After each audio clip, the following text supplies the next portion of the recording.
Udah nih mulai. Di Mulai. slideshow dulu aja, Zar.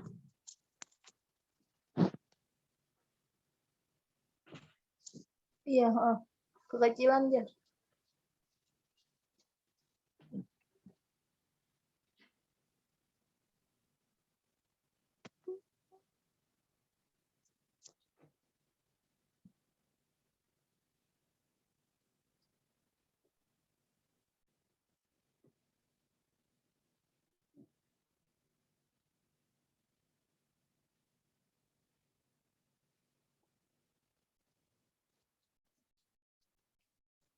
Udah, Zar, udah ke-record.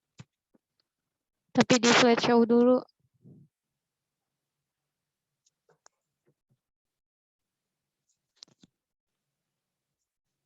Udah kelihatan belum?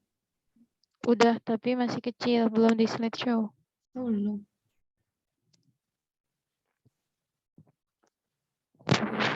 Di aku udah Bila, di slideshow. Bila. Senyum. Semangat, Bil. Ya Allah, tolong.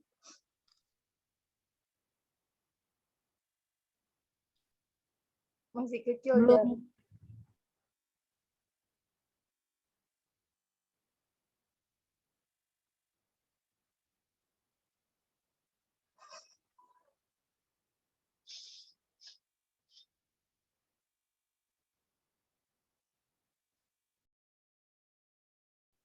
Udah kelihatan?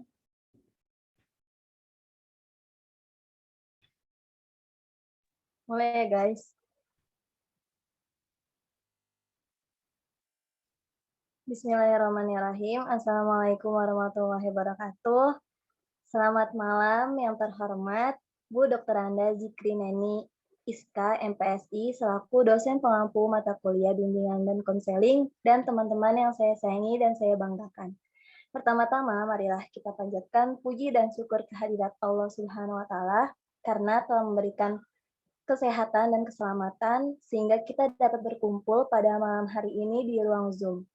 Perkenalkan, nama saya Julia Cahyani yang akan bertugas sebagai moderator pada malam hari ini.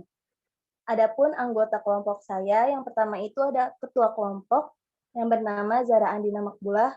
Anggotanya ada saya sendiri, Julia Cahyani. Yang kedua, Afifah Salsabila. Yang ketiga, Nabila Munawwaroh. Dan yang terakhir ada Alda Maulidia. Adapun poin pertama yaitu pengertian bimbingan konseling yang akan dipaparkan oleh Nabila Munawwaroh. Kepadanya saya persilakan. Baik, terima kasih moderator. Bismillahirrahmanirrahim. Di sini saya akan menjelaskan terkait pengertian dari bimbingan konseling. Nah, bimbingan dan konseling ini terjemahan dari bahasa Inggris, berasal dari bahasa Inggris, yaitu berasal dari kata guidance and counseling. Nah, kata guidance ini berasal dari kata kerja to guide yang berarti memimpin, menunjukkan, atau membimbing ke jalan yang baik. Nah, jadi kata guidance ini dapat berarti pemberian pengarahan atau pemberian petunjuk kepada seseorang. Nah, sedangkan konseling berasal dari kata to consult yang berarti menasehati atau menganjurkan kepada seseorang secara face to face. Nah, pengertian dari bimbingan konseling sendiri merupakan proses pemberian bantuan oleh konselor. Konselor ini merupakan yang membimbing dalam proses bimbingan konseling untuk mengarahkan konseli. Nah, konseli ini merupakan orang yang dibimbingnya dalam proses bimbingan konselingnya agar dapat memahami kemampuan dirinya dengan baik dalam memecahkan berbagai masalah. Selanjutnya ada bimbingan konseling di sekolah dasar. Nah, bimbingan konseling di sekolah dasar ini merupakan alat pemberian bantuan terhadap masalah-masalah yang dialami oleh siswa melalui instrumen yang disediakan oleh para konselor agar para peserta didik ini dapat menemukan solusi dari masalah yang dialami. Nah, secara konteks, siswa sekolah dasar ini rata-rata tingkat pertumbuhan mereka belum mampu menjawab persoalan atau masalah yang dialaminya. Sehingga tugas para konselor Dalam hal ini adalah seluruh masyarakat pendidikan, yaitu baik dari guru, kepala sekolah, ataupun lainnya dalam pendidikan yang ada di lembaga. Dituntut mampu mengoperasikan tugas konselor bagi anak-anak yang akan memasuki masa-masa dari kekanak-kanakan menuju masa remaja awal. Nah, maka bimbingan dan konseling ini di sekolah dasar merupakan layanan bimbingan dan konseling yang diberikan pada jenjang pendidikan dasar. Selanjutnya ada tujuan dalam bimbingan konseling. Nah, tentu saja bimbingan konseling ini memiliki tujuannya, yaitu dengan tujuannya ini membantu anak didik atau peserta didik dalam memahami diri sendiri, baik sebagai makhluk Tuhan maupun makhluk sosial. Nah, kemampuan dalam memahami diri ini penting bagi siapa saja, termasuk oleh peserta didik, agar dapat menghadapi kehidupan dengan lebih baik lagi. Nah, maka tujuan bimbingan dan konseling ini membantu siswa dalam mencapai diantaranya yang pertama, kebahagiaan hidup pribadi sebagai makhluk Tuhan. Kemudian yang kedua, kehidupan yang produktif dan efektif dalam masyarakat. Kemudian yang ketiga, hidup bersama dengan siswa-siswa lainnya.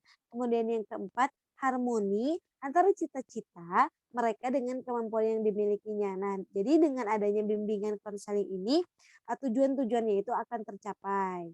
Karena dengan bimbingan dari konselornya. Selanjutnya, secara khusus, layanan bimbingan di sekolah dasar ini bertujuan untuk membantu peserta didik agar dapat mencapai tugas-tugas perkembangan yang meliputi aspek pribadi sosial.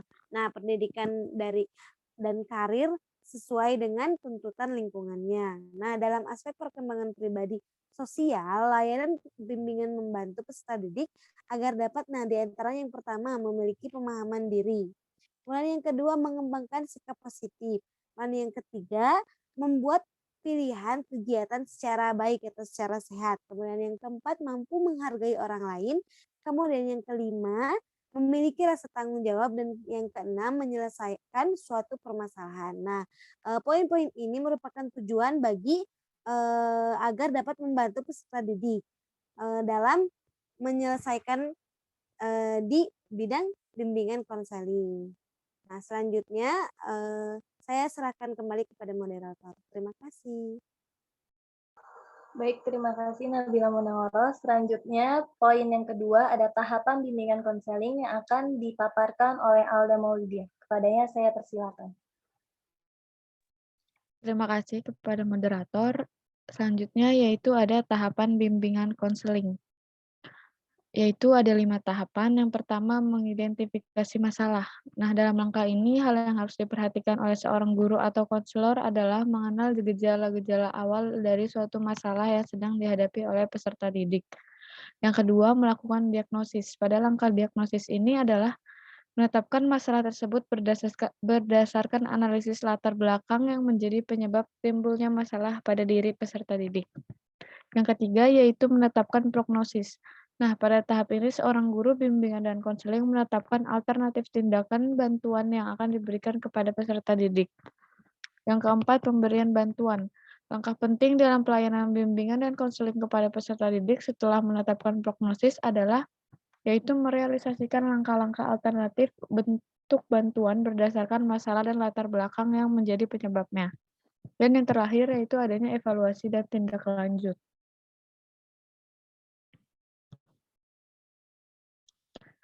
Selanjutnya ada pentingnya kualitas dalam bimbingan konseling. Nah, dalam konseling yang efektif adalah tergantung pada kualitas hubungan antara klien dengan konselor. Pada dasarnya, setiap konseling memiliki potensi positif dan kekuatan dalam dimensi waktu kekinian untuk mengembangkan diri. Nah, untuk menjadi seorang konselor yang baik ini harus menjadi konselor yang efektif. Perlu mengenal diri sendiri, mengenali konseling, memahami maksud dan tujuan konseling, serta menguasai proses konseling. Salah satu kualitas dalam kualitas pribadi konselor yang menyangkut segala aspek kepribadian yang amat penting dan menentukan efektivitas konseling. Model utama dan pertama untuk menjalankan bimbingan dan konseling yang efektif yaitu menunjukkan bahwa betapa pentingnya kualitas diri yang harus dimiliki oleh konselor. Nah, dengan demikian, seorang konselor ini harus memiliki akademik yang baik serta kepribadian yang baik pula agar dapat memahami karakteristik dan dari konselingnya dan juga diterima dengan baik serta dapat menjalankan proses konseling dengan efektif. Selanjutnya itu kedudukan bimbingan konseling di sekolah dasar. Kedudukan bimbingan konseling di sekolah dasar telah ditetapkan dalam Undang-Undang Nomor 2 Tahun 1989, yaitu tentang Sistem Pendidikan Nasional, yang mana bimbingan dan konseling ini memiliki kedudukan yang sangat penting khususnya pada sekolah dasar.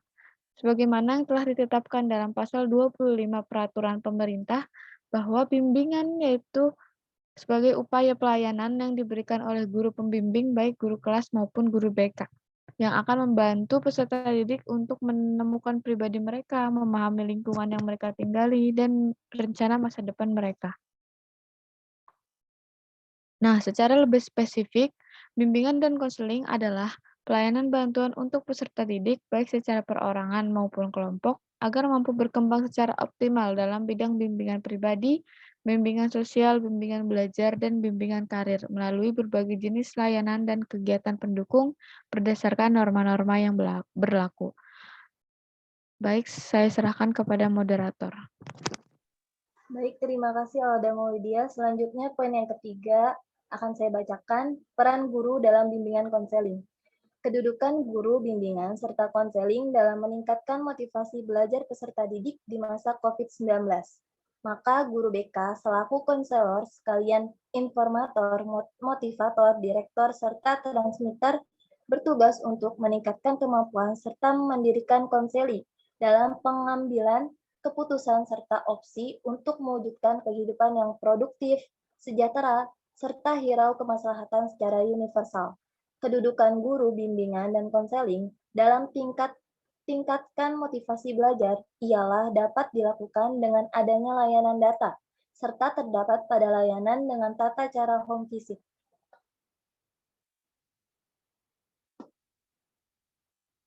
Layanan bimbingan dan konseling bagi konseli pada satuan pendidikan.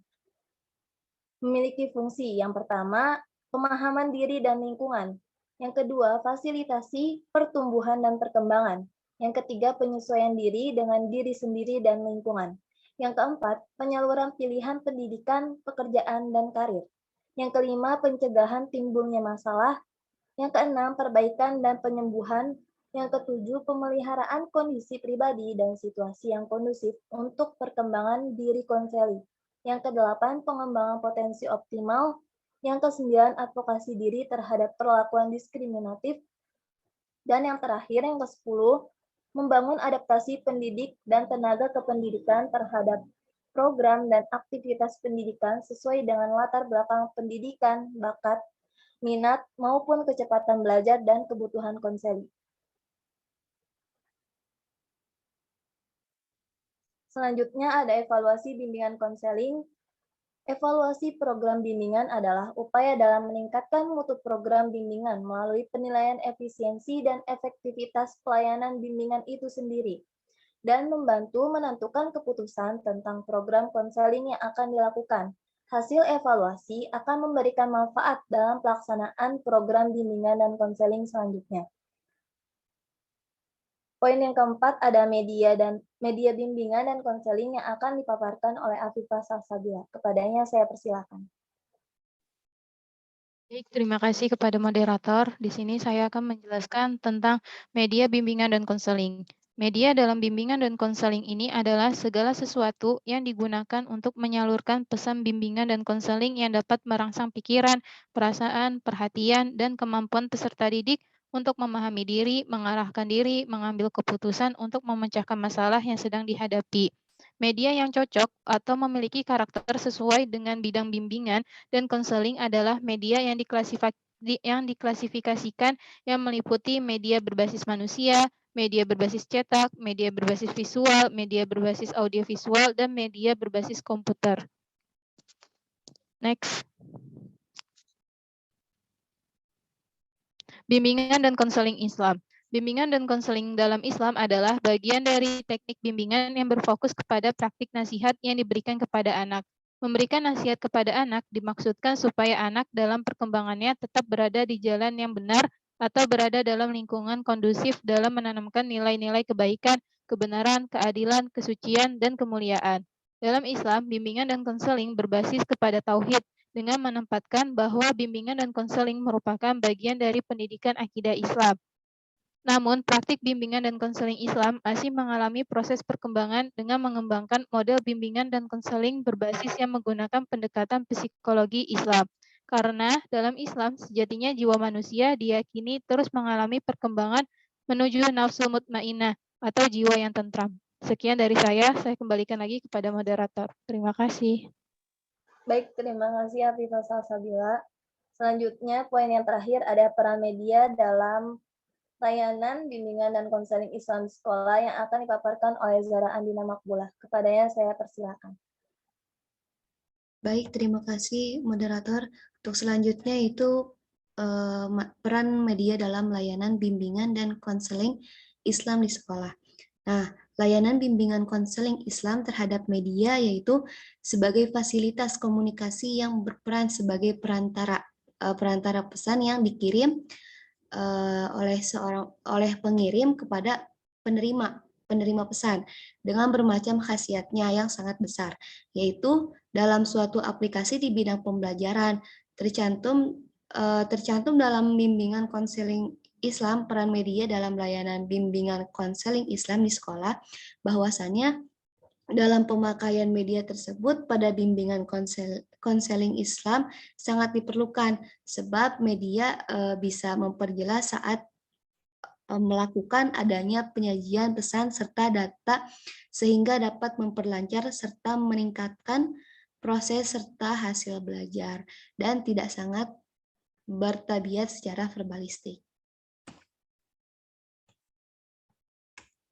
Nah, media juga bisa meningkatkan serta memusatkan atensi audiens atau peserta didik, sehingga bisa meningkatkan dalam hal motivasi belajar.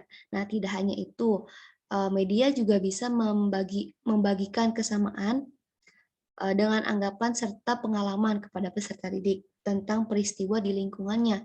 Nah, meski pada keadaan peserta didiknya itu bersifat heterogen.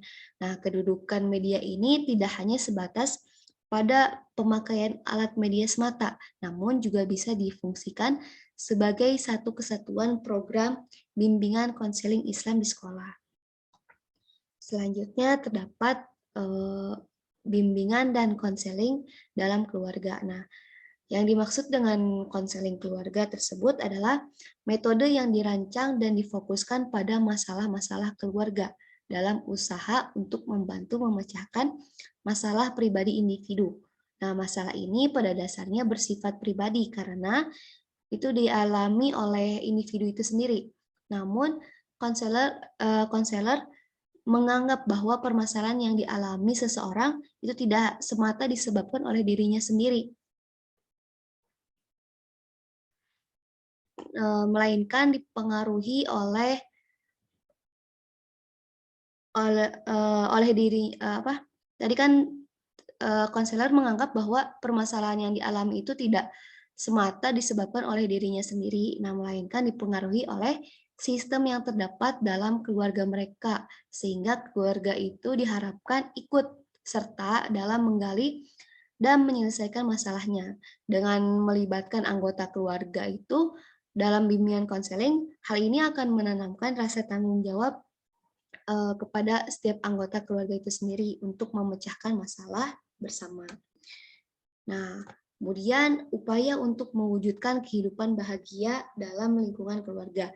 Nah, dinyatakan bahwa upaya untuk mewujudkan tatanan kehidupan bahagia dalam lingkungan keluarga, hal ini dikaitkan dengan pertimbangan dimensi kemanusiaan yang meliputi yang pertama, ada dimensi individualitas. Nah, yang dimaksud dengan individualitas itu yakni kepemilikan perbedaan antara anggota keluarga itu sendiri. Nah, itu baik dari segi fisik maupun psikisnya.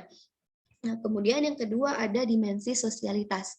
Nah, dimensi ini yaitu di mana setiap individu tidak lepas dari individu lainnya, artinya saling membutuhkan satu sama lain. Nah, kemudian yang ketiga ada dimensi moralitas. Yang dimaksud dengan dimensi moralitas yaitu kehidupan manusia baik secara individu maupun kelompok tidaklah sembarangan. Nah, melainkan adanya norma-norma atau aturan yang perlu dipatuhi. Kemudian yang keempat ada dimensi religiusitas, yaitu dimensi keagamaan yang memerhatikan kehidupan jangka panjang, yakni kehidupan akhirat. Nah, jadi jika keempat dimensi tersebut dapat dikembangkan secara optimal, maka akan lahirlah manusia-manusia yang ideal atau sering disebut dengan manusia seutuhnya. Selanjutnya saya kembalikan lagi pada moderator. Baik, terima kasih Zara. Sebelum saya tutup, saya akan membacakan kesimpulan dari pemaparan materi kelompok 5. Kesimpulannya, berdasarkan hasil pembahasan tentang manfaat bimbingan dan konseling bagi siswa SD, dapat disimpulkan bahwa bimbingan dan konseling sangat diperlukan di sekolah dasar agar peserta didik mendapatkan layanan bimbingan dan konseling dengan tujuan agar peserta didik atau klien dapat merencanakan hidup yang lebih baik di masa yang akan datang. Dapat memahami diri sendiri, mengetahui potensi yang dimilikinya, mengetahui cara mengembangkan potensi yang dimilikinya, dapat mengambil keputusan, bertanggung jawab atas keputusan yang diambil, dan dapat mengikuti perkembangan yang ada di lingkungannya secara positif. Nah, demikian presentasi dari kelompok kami. Saya sebagai moderator, mohon maaf atas kekurangannya dan terima kasih kepada teman-teman yang sudah berpartisipasi. Wassalamualaikum warahmatullahi wabarakatuh. Waalaikumsalam warahmatullahi wabarakatuh.